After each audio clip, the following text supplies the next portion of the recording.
I'm going to begin today by asking you all a very important question.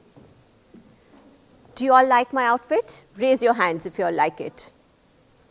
Thank you. That's actually made my day. But these two are some of my most precious ownings. Like, let me tell you about this Leria scarf. This scarf is made by a tie-and-dye technique called Leria, which is a traditional craft from Rajasthan. Rajasthan, we all know, is a completely barren land. There's no rain for acres and acres. It's only sand. It's a desert. So the communities in Rajasthan got creative. They wanted to invite rain in their life. So they introduced the craft of Leria.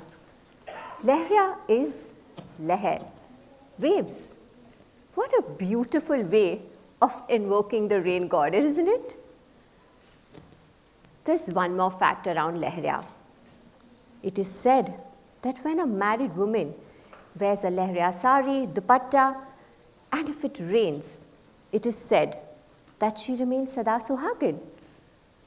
Isn't that wonderful how beautifully these crafts are interwoven into our tradition, into our culture? So much story and history behind just a scarf, right?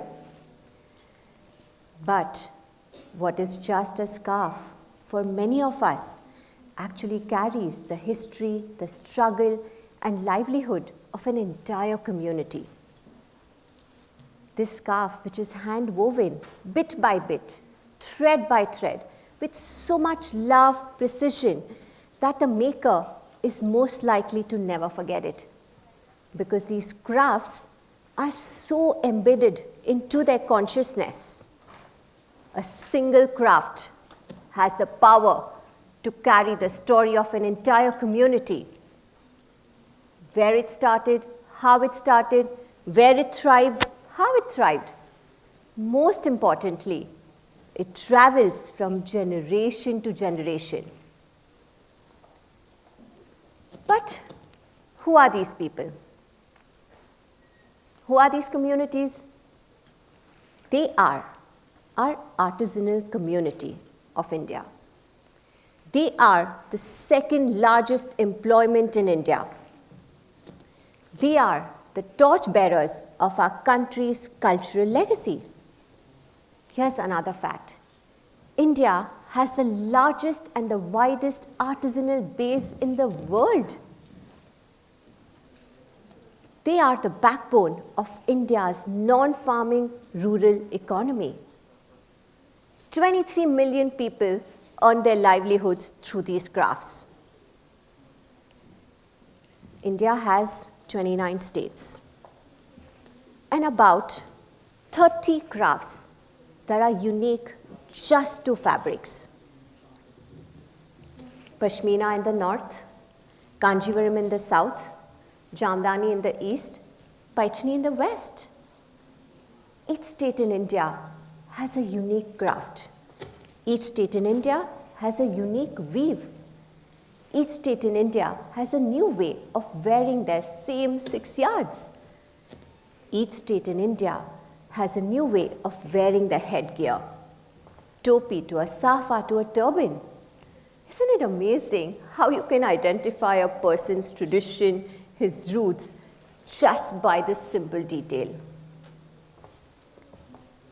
Now, why is this relevant today? Why do I care? Most important, why should you all care? That is because these communities and our crafts are dwindling at an alarming pace. The new generation does not want to take this up. There are a few reasons for it. 1, lack of demand. 2, these crafts are not institutionalized. And 3, there's no pride in this profession. What will happen to our crafts if these 23 million people move to another profession? Still, maybe we shouldn't care. Maybe it's still not our problem. Okay. Have you all heard of names like Gucci, Versace, Armani? I'm sure all of us have. Do you all know that most of these high fashion houses across the world come to India and work with artisans? India is one of the largest exporters of handicraft in the world.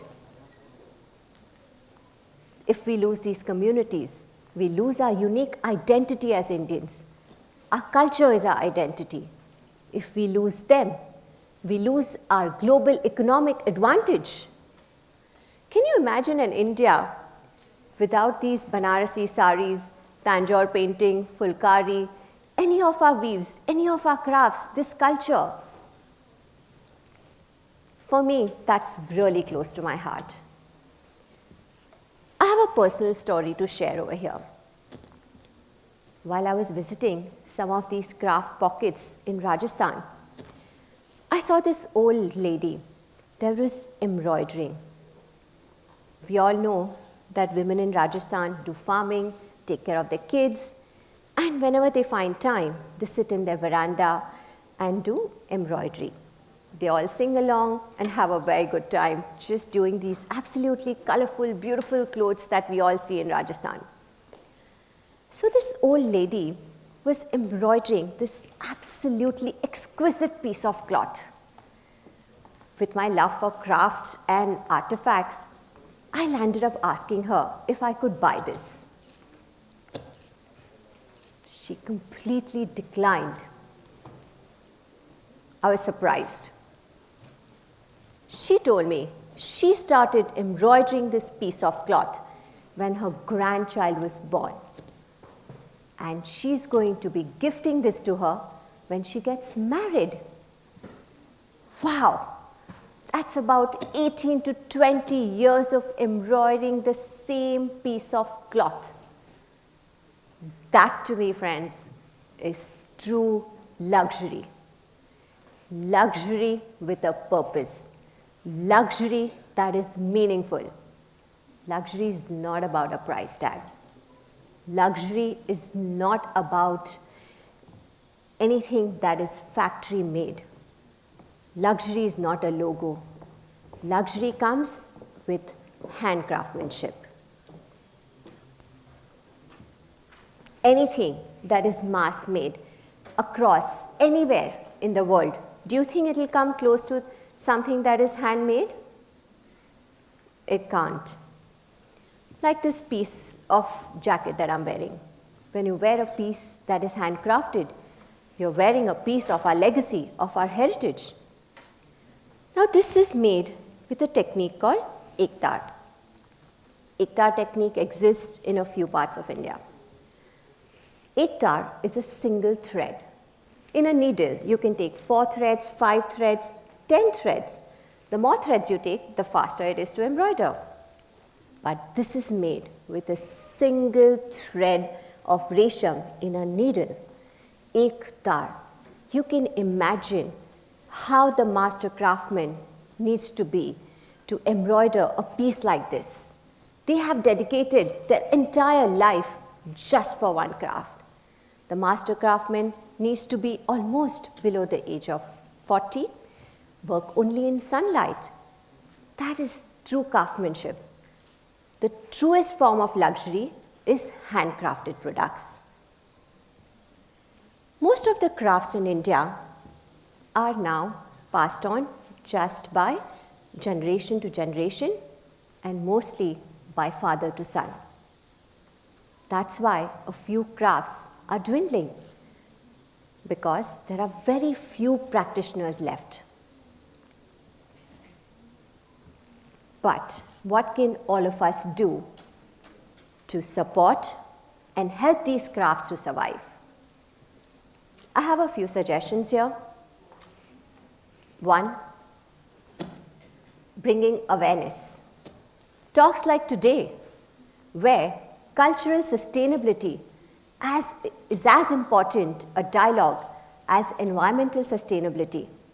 We all need to be aware how a digital print is different from a handcrafted Leria. A digital print is different from a hand block print.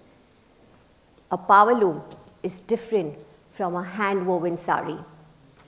Let us together be ambassadors of our country's legacy. Let us together be a voice. Second, institutionalizing it. You want to be an architect? You want to be an engineer? You want to be a doctor? There's a school, there's a college. There are vocational courses to do plumbing, electrician, but you want to learn woodcraft. You want to learn any craft. There's no school, there's no college. We need to bring it to the mainstream and bring institutions to teach these crafts. Thirdly, and the most important part, is innovation. I'm sure there are lots of budding fashion designers and entrepreneurs in this audience who can bring innovation to these crafts, like we have done over here. A traditional brass smith has made clutches and made plated silver, gold-plated bags. A traditional meenakari artist has made a trendy bag. Miniature artist, who's an award-winning artist from Rajasthan, has made wearable art as belts. We also have luxury trunks which are made by a Pattachitra artist in Odisha. So let us together bring innovation to these crafts and make Made in India a prestigious brand. Our roots are our identity. These crafts are our identity. While all of us are carving a way to a new India, we should not forget our roots, because these roots are what nourish the growth. Let me leave you all with another lovely story about a craft. Raise your hands if you all like shopping like me. So do women in Rajasthan. So when summer ends and winter is about to begin, the women in Rajasthan gather all their old saris and they start layering it. And they started stitching them into blankets for their kids. So the husbands had no choice but to buy them winter saris. And then when summer came, they had to buy new summer saris. This is what all of us know as dohar, the dohar blankets from Rajasthan. Dohar is dohrana, is layering of their old saris. So let us all remember the next time you go shopping to remember our crafts and know that you have to be the ambassador of our country's artisanal excellence. Thank you.